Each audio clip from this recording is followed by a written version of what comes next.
Hello everybody, and welcome back to a survivor's guide to this war of mine. Today we will be going over the railway station location. This is a rather large location with lots of sections, and you will require a shovel and a saw blade to get everywhere within the first night you arrive. You can also take weapons with you, but they're not really needed. Before we move on, please do leave a like and do subscribe if you find this helpful at all. I'm trying to push for 2,500 subscribers as soon as possible. Now, without further ado though, let's get going. You start at the right of the map, outside the station. You can then run along and climb over a carriage, but be sure to climb up to the bar here, as there is an exit at the other side and you don't want to waste time later in the night returning to get the stuff here. Once you've looted the bar, you can head down further to the left. You may hear a couple of men downstairs, but we don't want to deal with them yet.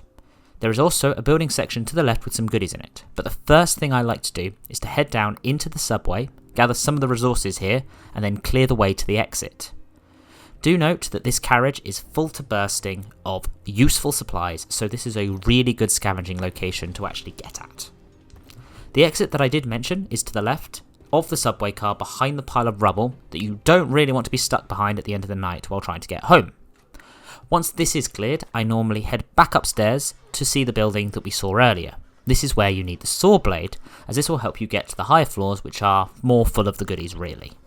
You can also use the shovel on the bottom floor to climb in there, and there are a few items on the floor there.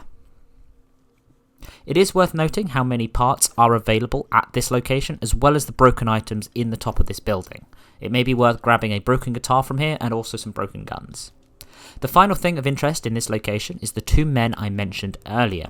They have set up their base in the subway car to the right. If you enter their area, which is just the last car, they will get angry and tell you to leave. You do have time to enter and steal their pile though before they attack.